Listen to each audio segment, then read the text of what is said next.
제 경험에 비춰서 말씀을 드리면 깐난쟁이를 데리고 다니기 전까지 솔직히 차 필요 없어요. 직장이 내가 지하철 타고 직장 다닐 수 있으면은 얼마 전에 마스터님이 10억 달성에 나오셔가지고 순자산 15억을 달성하신 분이 차를 300만 원짜리 중고차를 사셨어요. 김대리님 이제 그런 사례들을 보면서 무슨 생각 하셔야 되냐면 그분은 시간이 갈수록 부자가 될 거예요. 근데 그렇지 않은 이런 거에 대한 깊은 고민이나 행동을 하지 않는 분들은 시간이 가면 갈수록 뭐든 아끼는 편인데 돈이 모이지 않는 되게 신기한 경험을 하실 거거든요. 자녀가 없는 신혼부부가 그 가점으로 하기에는 여지가 없는 거의 없어요. 현실적으로. 그래서 내년까지 네. 아이가 2명이 생기지 않을까. 그러니까 이거는 쌍둥이? 뭐예요? 작년까지는 제 월소득 300, 남편 350, 총 650만 원 수준이었으나 올해 제가 휴직을 하면서 제 월소득 120, 남편이 부서를 바꾸면서 월소득 250만 원 정도, 총 400만 원 정도입니다. 월 지출은 300만 원 정도로 저축은 작년까지는 해외여행을 가던 달과 준비하던 달을 제외하고는 한 달에 300에서 400만 원 정도 하였고 올해는 수입이 줄어 한 달에 50만 원에서 100만 원 정도 하고 있습니다. 현재 성남 구도심에 재개발 입주권을 하나 가지고 있습니다. 입주권 시세가 9억에서 10억 정도 되는 것 같고 현재 살고 있는 집의 전세금 2억 8천만 원 중 대출을 제외한 1억 8천만 원, 예금 2천만 원, 보험 적금 1천만 원, 총 2억 1천만 원 정도가 저희의 실물 재산입니다. 은퇴 시기는 60세, 은퇴 자금은 45억 생각하고 있습니다. 저는 입사 10년 차, 남편은 입사 11년 차인데 둘 다 저축만 열심히 하며 살아오다 결혼했고 결혼 후로도 열심히 저축만 하고 있었습니다. 1년에 그럼 모으시는 금액이 얼마 정도 되세요? 작년까지는 네. 1년에 한 2, 3천만 원 정도 모았던 것 같습니다. 지금 복직은 언제 예정이세요? 복직은 내년 1월 예정입니다. 복직하시면 얼마 정도 모으실 것 같으세요? 월부를 만나기 전과 후가 달라져야 하니까 네. 그러니까 그때는 월세는 그때는 한 월 400 정도 모아야 하지 않을까 생각하고 있습니다. 현재 살고 있는 전셋집이 내년 12월에 나가야 하는 상황입니다.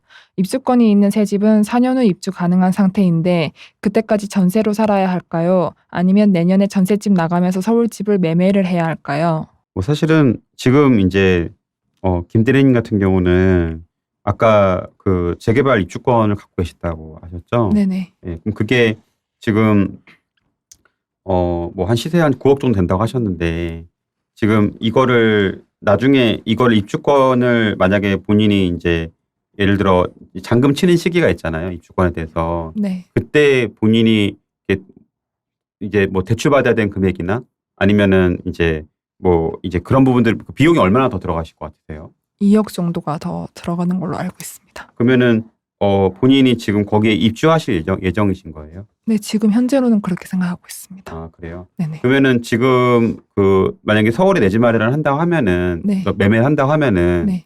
그러면은 2년 뒤에 2억 대출 받는다 하면은 그거 갚아야 되겠네요. 네, 그렇죠. 그러면은 그 대출을 받기 위해서 사실은 왜냐면 조정 지역에서 있을 경우 대출이 휴가로 안 나오잖아요. 네네. 처분 조건부로 나오고 하기 네네. 때문에 매매를 하신다는 얘기시네요. 네. 그러면 사실 저 같은 경우는 내 집 마련을 하지 않을 것 같아요. 그냥 전세로 사시거나 그렇게 하실 것 같아요. 왜냐면 뭐 지금보다 뭐 아까 말한 것처럼 지금 뭐 집을 사신다 하더라도 지금 여기 보니까 2023년 말이나 2024년 초에 네네. 그 집을 입주해야 되는데 네네. 그때 집값이 뭐 사실은 더 올라갈지 떨어질지도 사실 알 수 없는 부분이 좀 있고 더 길게 보면 모르겠지만 단기적으로는 제가 볼 때는 좀 지금 서울시장 전체가 좀 과열인 것 같거든요. 네, 그래서 그러니까 확실히 뭐 더 올라갈 수도 있지만 지금 또 떨어질 수 있는 그런 양쪽이 있는 거기 때문에 사실 지금 이 시기에 투자 만약 내 집만 한다는 거는 저는 또 이제 실제로 본인이 기한을 정해놓고 하는 거잖아요. 왜냐하면 이거 입주할 때 기존 집을 좀 뭐 팔거나 뭐 이런 조건부가 붙으니까 네. 그러면은 저 같으면은 저는 좀 안정적으로 하는 걸 되게 좋아하는 투자자라서 이거를 그냥 전세로 사시고 나중에 이제 뭐 지금 모은 돈이나 아니면 뭐 나중에 이제 또 대출이 지금 현재 상황에서는 안 나오기 때문에 뭐 리스크적인 부분을 계산하고 돈을 욕심은 본인은 지금 뭐 사면은 돈을 벌게 더 이제 그런 서울장에서 올라가는데 지금 사야 되는 거 아니라고 생각이 들겠지만 사실 또 그건 또 알 수 없는 거거든요. 네. 또 이건 또 4년 뒤에 알 수 없는 거기 때문에 본인이 적어도 리스크를 많이 안 하는 게 좋을 것 같아요. 나중에 이제 꼬여버리면 잔금이나 꼬여버리면 되게 좀 힘들어질 수가 있거든요.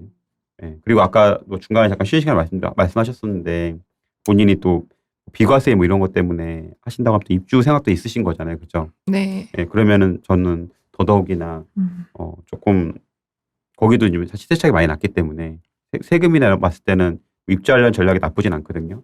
근데 이제 더더욱이나 그렇다고 하면은 일단은 안 사고 뭐 전세나 반전세로 거주할 것 같아요.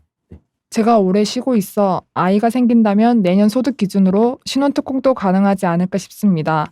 청약 당첨을 기다리는 게 나을지 그 전에 투자를 시작하는 게 나을지 궁금합니다. 네, 일단은 지금 머릿속에 고민하는 옵션이 되게 많으신 것 같아요.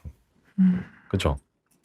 뭐 지금 입주권 가지고 계신데 입주를 해야 되는지 아니면은 좀 전에 질문하셨던 것 같이 서울에 있는 기존 주택 매매를 해야 될지 아니면은 또 다른 새로운 청약지에 내가 청약을 넣을지 아니면은 그냥 다 안 하고 내가 내 돈으로 투자를 할지 막 되게 고민이 많으신 거잖아요. 일단 질문에 대해서 제 생각을 말씀을 드리면은 이제 내년 소득 기준으로 신혼특공이 가능하긴 하겠죠. 그렇죠? 네. 근데 신혼특공은 지금 현재 청약 시장에서의 신혼특공은 그 다자녀 특공 들어보셨죠? 네. 다자녀 특공은 진짜 다자녀 특공이고요. 3자녀 이상. 신혼특공은 2자녀 특공이라고 보시면 돼요. 거의 지금 특히 지금 말씀하신 이 관심을 가지고 계신 서울 지역 같은 경우에는 네. 자녀가 없는 신혼부부가 그 가점으로 하기에는 여지가 거의 없어요. 현실적으로. 그래서 내년까지 네. 아이가 2명이 생기지 않을까. 그러니까 이거는 쌍둥이? 뭐예요? 뭐 어디 그렇지. 다녀오셨어요? 걸려들었어 지금. 열심히 노력을 하고 있어서. 아, 그렇지. 근데 쌍둥이로. 그러니까 중요한 거는 그쵸.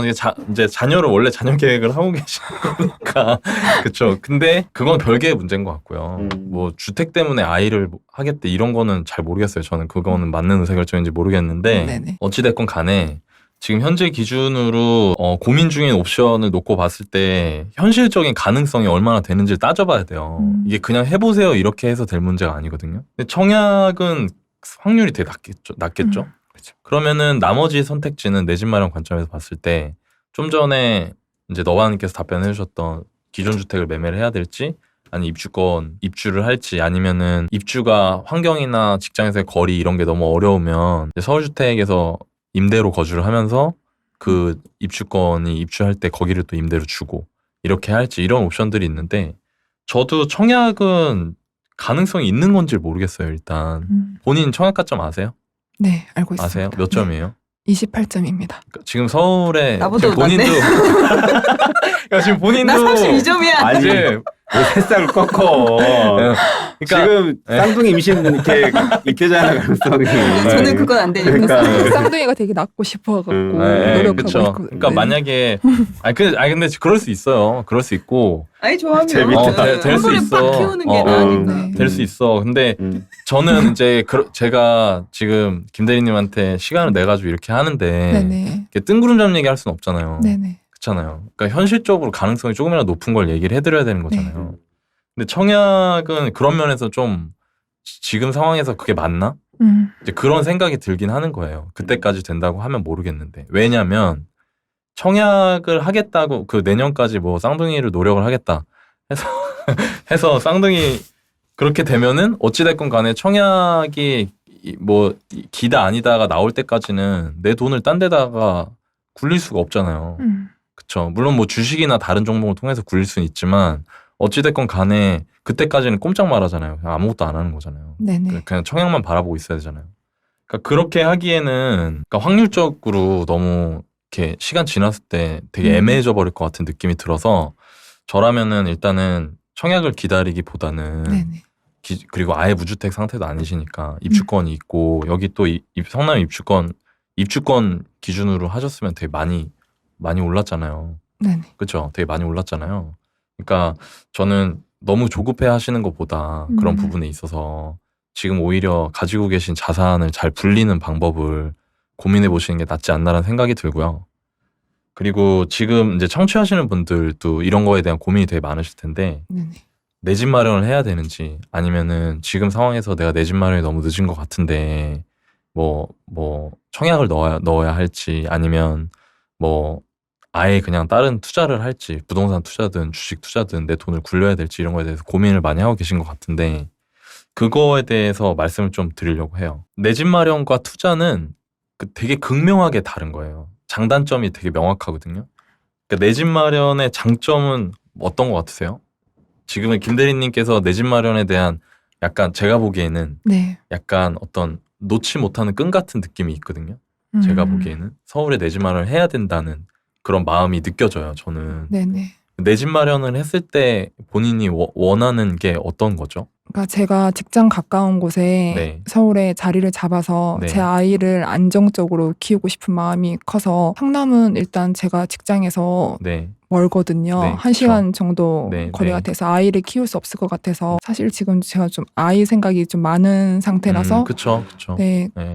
그걸 계속 생각하게 되는 것 같습니다. 그럼 만약에 그런 의사결정을 했을 때의 음. 단점은 뭐 같으세요? 지금 집값이 너무 올랐다. 그렇게 했을 때에 제가 보기에 두 분이 한 달에 600만 원을 버시잖아요. 네. 그러면은 두 분이 아이를 키우고 생활비를 쓰고 나머지는 전부 다 담보대출 상환으로 들어갈 거예요. 그러면 60세에 45억이 될까요? 아니요. 안 될 것 그쵸. 같습니다. 그러니까 뭐냐면은 묘수가 없어요. 음. 이거를 어떻게 환상적으로 내가 딱 터날 수 있는 뭔가 방법이나 기술은 없어요. 제가 알기로는. 그러니까 뭐냐면 이거는 선택의 문제라는 거죠. 근데 그런 선택을 할 때 되게 어려워하는 이유는 내 인생의 우선 가치에 대한 고민이 많이 안 되어 있기 때문이에요, 사실. 예. 내가 정말로 바라는 삶이 뭔지에 대한 그런 고민이 많이 안 되어 있기 때문에. 그래서 이번 기회에 그런 고민을 한번 해보시는 것도 좋을 것 같아요. 남편분하고 같이 손잡고 앉아가지고 우리한테 우리 인생에 가장 큰 행복을 주는 게 뭘까? 아이를 안정적으로 키우는 걸까? 그러면 대신 그럼 만약에 그게 최우선 가치라고 하면 60세 45억은 기꺼이 포기할 수도 있는 거예요. 왜냐면 그걸 한다고 해서 행복하다는 보장이 있는 건 아니니까. 무슨 말인지 아시죠? 네네. 근데 지금 제가 보기에는 김 대리님께서 그리고 어쩌면 지금 이 방송을 청취하고 계시는 수많은 30대 분들께서 그런 거에 대한 고민이나 내 가치의 우선순위가 정해져 있지 않기 때문에 더 혼란스러우실 수도 있는 거거든요. 예, 그러니까 그런 부분을 고려하셔서 만약에 내가 정말 그게 나한테 제일 소중하다라고 하면 아까 너만이 말씀하신 것 같은 서울에서 임대로 거주를 하면서 그 성남 쪽에 그걸 임대를 주고 또 거기서 계속 거주하다 보면 지금 당장은 비싼 것 같고 막 그래서 애매하지만 5년, 10년 살다 보면 매수할 수 있는 기회는 분명히 오거든요. 분명히 올 거예요. 예. 네. 돌고 도는 게 시장이니까. 그때 매수를 하셔도 괜찮고 실제로 자기가 자리 잡은 동네에서 결국에 주택 매수하시는 분들이 정말 많아요. 대부분. 그러니까 일단 들어갈 때는 살고자 하는 동네로 들어가시고 다만 지금 집값이 부담이 되시면 임대를 주고 임대를 사시는 그런 식의 의사결정을 하셔도 괜찮지 않을까라는 생각이 들어요. 제가 지금 거주하는 데가 네네. 좀 분당에서도 학군이 좀 좋은데요. 네네. 그러다 보니까 많은 분들이 이제 월급쟁이 분들이 특히 대기업 다니시는 분들이 많이 들어오거든요. 근데 그분들이 뭐 못 버티세요. 왜냐하면 그 집을 되게 비싸게 사서 들어왔는데 그러면은 이제 그 집에 대해서 대출 원리금하고 이제 나가잖아요. 근데 월급은 뻔하잖아요. 대기업 직장인이라도 그죠. 근데 이제 거기 대출 원리금 갚고 거기다 뭐 신용대출 뭐 이런 거 이자 갚고 그러면 이제 아이들 교육을 시켜야 되는데 아이들 교육비도 사실은 또 그런 아까 말씀하신 것처럼 아이들 좋은 환경에서 교육비도 장난 아니에요. 그러니까 궁극적으로 이제 그쪽 내가 아이들한테 좋은 환경에서 양질의 교육을 시키고 싶다면은 현실적으로 내가 그래도 월 교육비가 한 200은 들거든요. 현실적으로. 1인당. 1인당. 분당은 200 안 그러면 경쟁이 안 돼요. 사실은. 솔직하게 제가 이거 법정에서 솔직하게 말씀드린 거예요. 근데 그러니까 결국 아까 말한 것처럼 본인은 아이들한테 되게 좋은 환경에서 키워주고 싶은 마음이 있지만 실적으로 이제 내가 그것 때문에 실거주를 마련하게 되면 그 외의 걸 또 하기가 되게 쉽지가 않아요. 근데 그렇게 되면 이제 아이들 교육비에 내가 모든 걸 다 해서 뭔가 한다 쳐요. 그러면 또 내 노후 준비는 또 어려운 거잖아요. 그러면 이제 거기에 인생은 다 가질 수는 없거든요. 거기에 우선 가치가 뭐냐를 훨씬 더 잘 보는 게 저는 중요한 것 같아요. 그래서 그러니까 뭐 물론 이제 둘 다 중요한 가치예요. 내가 노후 준비를 잘 끝내는 거, 아까 말한 45까지는 아니다 하더라도 그리고 아이들 좋은 교육 시키는 거, 이런 것도 되게 중요한 가치인데 지금 어떻게 보면 김 대리님께서 사실 이게 좀 약간 이른 감도 있는 게 사실은 본인이 지금 아이들 뭐 얘기도 하고 하지만 아이들이 학군이나 이런 것들이 되게 중요해지는 시기는 사실은 제가 볼 때는 유치원 가기 전, 여자이면 유치원 갈 때쯤, 남자이면 유치원 1학년 때쯤, 그리고 또 3, 4학년 때쯤에 또 두 번째 기회가 있거든요. 아니면 늦으면 5학년 때까지가 두 번째 기회가 있어요. 근데 지금 그걸 위해서 뭐 다른 걸 다 이제 어떻게 보면은 아까 코코님 잠깐 얘기했지만 지금 두 분 잘 모르겠지만 이미 겪어본 저나 코코님의 상황에서는 돈 모으기 되게 좋을 때거든요. 본인이 또 그런 결심을 하셨잖아요. 그죠? 월급에서 좀 월급쟁이 부자가 되겠다라는 결심을 하셨잖아요. 네네. 그럼 지금 돈 모으기 되게 좋을 때예요. 근데 이제 사실 지금 제가 볼 때는 이제 김 대리님께서 제 경험상으로 사실 부자도 될 수 있고요. 아이들한테 좋은 교육도 시킬 수 있어요, 솔직히. 근데 그거를 왜 지금 선택해야 되냐 이거예요. 이제 7살, 아이가 7살 때 아니면은 아이가 이제 3학년 때 이 두 번의 기회가 있는데 본인이 지금 꿈꾸는 쌍둥이 아이가 아직 없잖아요. 그렇죠? 미리 다 준비하셨는데 이제 마음의 준비를 하셨는데 근데 그거를 지금 생각한다는 거가 조금 이른 감이 있어요. 왜냐하면 사실은 저는 처음 시작할 때 너무 이제 없이 시작해가지고 그런 꿈조차 못 꿨거든요. 아이들한테 좋은 교육을 시켜줄 거라는 꿈조차 못 꿨어요. 근데 그냥 투자자로서 그냥 쭉 살다 보니까 이제 그렇게 할 수 있는 여력이 생기더라고요. 근데 그거를 지금 당장 결정을 해서 학군이 좋은 지역에 가려고 하지 말고 또 사실 그런 데도 다 비싸잖아요, 지금 전부 다. 그러니까 본인이 두 분께서 잘 이제 투자 잘 하셔가지고 지금 또 월박교 계시고 하니까 잘 하셔가지고 나중에 또 이제 하게 되면은 자연스럽게 그런 부가 쌓이면 아이들한테 또 자연스럽게 그런 교육을 내가 아까 말한 것처럼 월 200 나가는 거 나 어떻게 하지? 막 대출 원리기만 하면 나 계산이 안 되는데 어떻게 하지? 이런 고민 안 하도록 그냥 자연스럽게 그냥 내가 낼 수 있는 상황이 될 거예요. 너무 지금 그거에 대해서 지금 생각하려니까 답이 안 나오는 건데 지금 내가 그러니까 예를 들어 내 미래에 뭐 예를 들어 뭐 60세 뭐 45억 아니면은 아이들 이런 부분들을 차근차근 이제 그런 시간이 있잖아요. 그죠? 그 시간 안에서 내가 어떤 선택을 하는 거가 가장 그 목표를 향해서 가는데 가장 빠른 선택인지를 이거를 그냥 막연한 게 아니라 현실 구체적으로 한번 계산해 보세요. 내 집마련을 내가 한다 하면은 지금 추가로 얼마가 들어가고 그럼 그런 거 안에서 내가 그럼 부자가 될 수 있나? 얘가 얼마나 올라가야 되지? 그럼 내가 현실적으로 그럼 대출 원리금하고 아이들 교육비랑 하면은 할 수 있을까? 라는 생각이 이제 들 것 같거든요. 그러니까 그런 부분까지 잘 고민하셔가지고 결정하시면은 좋을 것 같아요. 저도 남편도 여행을 좋아하긴 하지만 그 외에 명품을 좋아하지도 않고 뭐든 아끼는 편입니다. 그런데 돈이 모이질 않습니다. 올해 저희 부부의 수입이 줄어든 부분도 있지만 차 유지비, 보험료 등 새는 돈이 있는 것 같은데 효율적인 돈 관리 방법이 있을까요? 지금 차량이 2대가 있으신 거예요? 네, 맞습니다. 그 차량이 2대가 각각 차를 운행을 하시나요? 네네. 그 출퇴근하실 때 네, 맞습니다. 그 직장이 근처 대중교통으로 갈 수 있는 곳이 아닌가요? 갈 수 있는 곳인데 네. 자신 있게 말해요. 네, 괜찮아요. 편안하게 하셔도 돼요. 네, 갈 수 있는 곳입니다. 가실 수 있는 곳이잖아요. 네네. 그냥 제 경험에 비춰서 말씀을 드리면은 네. 저는 차를 결혼해서 아이 나오기 전까지 차를 안 샀어요. 차가 없었어요. 근데 차를 사보니까 차가 돈을 얼마나 잡아먹는지 알겠더라고요. 혹시 차량 한 대 운행하는데 유지비 얼마 정도 드는지 계산해 보셨어요? 계산해본 적은 없는데 네. 남편이 많이 든다고 계속 네. 저한테 주지시켜 주더라고요. 그러니까 지금 김 대리님이 네네. 되게 중요한 게 뭐냐면은 네네.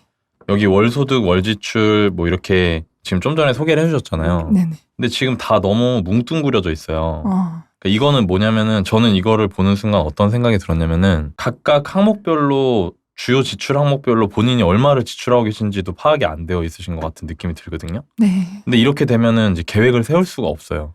그러니까 진짜 중요한 거는 이제 뭐 강의도 들으시고 또 다른 거 이제 공부도 하시고 하는 것도 중요한데 이게 더 중요하거든요. 더 먼저 해야 되고. 그럼 과연 한 달에 우리가 유류대로 얼마나 들어가는지 그리고 차량은 감가가 있잖아요. 네네. 그러니까 예를 들어서 3천만 원짜리 차를 사서 10년을 탄다고 하면 1년에 300만 원씩을 쓰는 거예요. 그럼 하루에 10,000원씩이 까지는 거예요.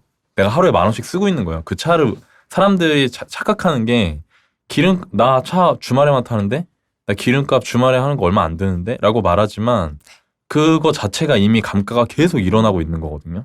그럼 하루에 10,000원에 차량 뭐 어느 정도 차량으로 출퇴근한다고 하면 하루에 한 1시간 반 정도 차 탄다고 하면 뭐 경유차 아니고 휘발유차라고 해도 한 달에 진짜 못해도 10만 원 이상 기름값이 들잖아요. 그러면은 그 한 달에 10만 원에 보험료도 들어가고 보험료도 한 달에 거의 5만 원 꼴은 잡아야 되는데 그냥 대충 퉁쳐도 그러면 벌써 그것만 해도 뭐 몇십만 원 수준이 돼버리니까 거의 60만 원, 70만 원 수준 되거든요.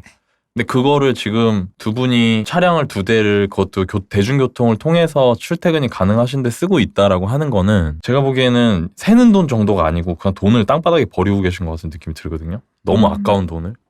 그러니까 이거는 불필요하면은 당장 없애셔야 돼요. 사실 차는 2대 다 없어도 되죠. 왜냐면 제가 제 경험에 비춰서 말씀을 드리면 아이 깐난쟁이를 데리고 다니기 전까지 솔직히 차 필요 없어요.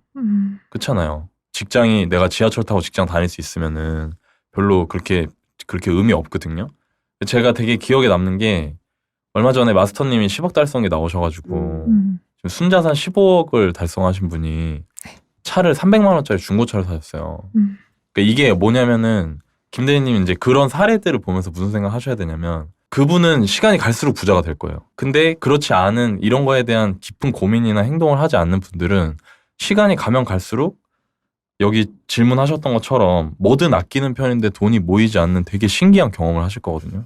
계속해서 자기 삶을 이해를 못해요. 그러면 왜 이런지를. 그러니까 이런 거는 바로 하시는 게 맞는 것 같고요. 보험료 같은 경우에도 제가 개인적으로 보험료나 이런 거에 대해서 이제 얘기를 하실 때 사람들이 뭐 보험을 다룬 책이나 아니면은 다른 뭐 이런 그런 어떤 재무 상담을 하시는 분들이나 이게 얘기하시는 게 뭐 월 소득의 10% 정도가 적당하다 뭐 이런 말이 되게 많거든요. 근데 저는 개인적으로 그건 말도 안 되는 소리라고 생각해요. 보험료 월 소득의 몇 프로 정도가 적당합니다. 이런 거는 오히려 되게 마케팅적인 측면에서 접근하는 말이라고 생각을 하고 지금 두 분이 젊으시잖아요. 네. 그렇죠? 그리고 두 분이 공무원이시면 공무원 단체상해보험 이런 게 있어요. 회사에.